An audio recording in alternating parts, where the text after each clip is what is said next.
بسم اللہ الرحمن الرحیم۔ السلام علیکم۔ آج ہم بات کریں گے نبی رحمت صلی اللہ علیہ وسلم کے اس فرمان کے متعلق جس میں آپ نے قرآن مجید کی ایک صورت کی فضیلت بیان فرمائی ہے، اس کے فائدے افادیت بیان فرمائی ہے۔ آپ نے فرمایا کہ قرآن مجید میں ایک ایسی صورت ہے جو گناہ گار انسان کو قیامت کے دن معاف کرائے گی، اس کے گناہ معاف کرائے گی، حتیٰ کہ اس کو جنت میں داخل کرا کے چھوڑے گی۔ اور ایک روایت میں تو آپ نے یوں کہا کہ ایسا بندہ جو اس صورت سے محبت کرتا ہے دنیا میں، وہ عذاب قبر کا شکار ہونے والا ہوگا تو وہ قبر کے عذاب سے بھی اس بندے کو بچائے گا۔ اب یہ حدیث مبارکہ سنن ابن ماجہ میں 3786 نمبر پر موجود ہے اور جامع ترمذی میں 2891 نمبر پر موجود ہے کہ پیارے آقا علیہ الصلوۃ والسلام کا فرمان ہے، آپ نے فرمایا کہ قرآن مجید میں 30 آیتوں والی ایک صورت ہے، اس سے مراد ہے سورۃ الملک، 29ویں پارے کی پہلی صورت۔ تبارک الذی بیدہ الملک وہو علی کل شیء قدیر، یہ پہلی آیت ہے اور یہ اس کی مکمل صورت کی 30 آیتیں ہیں۔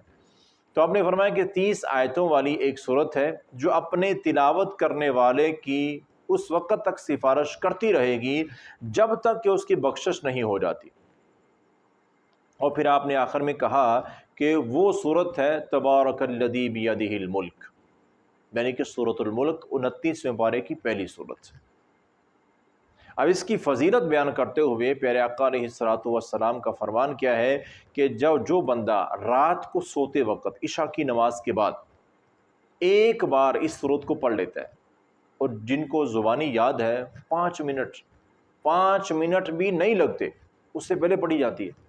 قرآن مجید کا ایک ورقہ بنتا ہے تقریباً، یا اس سے چند لائنیں زیادہ،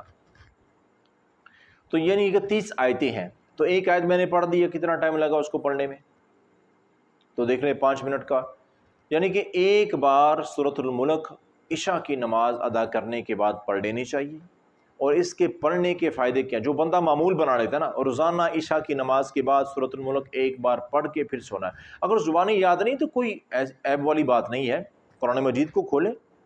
آپ مسجد میں نماز پڑھنے کے لیے گئے ہیں تو وہاں آپ نے نماز پڑھ لی ہے، نماز پڑھ کے وہاں پہ قرآن مجید کھولیں، سورۃ الملک کو ایک بار پڑھ لیں اوپر دیکھ کے، نہیں تو گھر میں آ کے پڑھ لیں، بستر پہ بیٹھ کے پڑھ لیں۔ ابھی تو اور سہولت ہے موبائل کے اندر، قرآن مجید وہاں سے کھولیں، آپ پڑھ لیں۔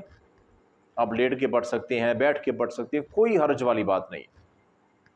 تو مختصر کیا ہے کہ ایک بار روزانہ سورۃ الملک کی تلاوت رات سونے سے پہلے جو بندہ کرتا ہے تو اس کو کتنے فائدے حاصل ہوتے ہیں؟ سب سے پہلا فائدہ کہ یہ بندہ، اس کے نامہ اعمال میں جو اب ایک حرف پڑھنے کی 10 نیکی ہیں، تو پوری صورت کے تو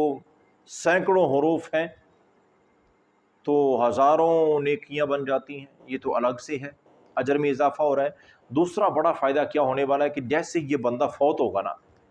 جیسے ہی یہ بندہ یا اللہ کی بندی جس کا یہ معمول ہے کہ سورۃ الملک پڑھ کے سونا ہے، تو جیسے ہی یہ فوت ہوگا یا فوت ہوگی، اسی وقت اس کو جب قبر میں داخل کیا جائے گا تو پیارے آقا علیہ الصلوۃ والسلام کا فرمان ہے کہ اگرچہ اس کی زندگی میں گناہ تھے اور ان گناہوں کی وجہ سے اس کو قبر میں عذاب ہونا تھا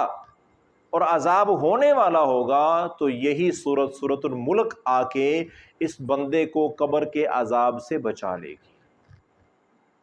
یعنی قبر کے عذاب سے اس سورت کو پڑھنے والا محفوظ رہے گا۔ اور دوسرا بڑا فائدہ فرمایا کہ قیامت کے روز، بلکہ تیسرا فائدہ، یہ سورت اس اپنے پڑھنے والے کی سفارش کرے گی کہ یا اللہ اس بندے کو معاف کر دے، یہ مجھ سے محبت کرتا ہے، ایسی محبت کرتا تھا، میں تیرا کلام تھی اور یہ مجھ سے ایسی محبت کرتا تھا کہ مجھے پڑھے بغیر سوتا ہی نہیں تھا، اتنی محبت کرتا تھا مجھ سے، تو میں سفارش کرتی ہوں کہ اس کو معاف کر دوں۔ غلطیاں گناہ بندے کی ہیں تو یہ سورت سفارش کر رہی ہے۔ اور پیارے آقا علیہ الصلوۃ والسلام کا فرمان ہے کہ یہ سفارش کے الفاظ وہاں پہ کیا ہیں؟ خاصمت عن صاحبہا، خاصم کہتے ہیں جھگڑا کرنا، بحث زیادہ، تو ایسے لگ رہا ہوگا جیسے اللہ تعالیٰ سے یہ صورت بحث کر رہی ہے کہ یا اللہ اس کو چھوڑ دو، چھوڑ، بار بار بار بار بار بار کہے گی، حتی ادخلتہ الجنہ، حدیث پاک کے الفاظ ہیں، یہاں تک کہ یہ اپنے پڑھنے والے کو یا اپنے پڑھنے والی کو، بندہ ہے یا بندی جو معمول بنا چکا تھا، فرمایا کہ اس کو جنت میں داخل کرا کے چھوڑے گی۔ ایسا مقدس عمل میرے محترم بھائیو، ایسا پیارا عمل کہ ایک بار سورۃ الملک کی تلاوت رات کو سوتے وقت کر لیا کریں، قبر کے عذاب سے محفوظ اور قیامت کے دن حساب سے محفوظ، اور حتیٰ کہ جنت کا داخلہ بھی لازمی ہو گیا۔ کہنے والے امام الانبیاء جناب محمد الرسول اللہ صلی اللہ علیہ وسلم، اور حدیث پاک کے میں حوالے آپ کو پہلے بتا چکا ہوں۔ تو اللہ سے دعا ہے اللہ تعالی ہمیں اس صورت کو اپنے زندگی کے معمول میں، روزانہ کے عمل میں شامل کرنے کی توفیق عطا فرمائے۔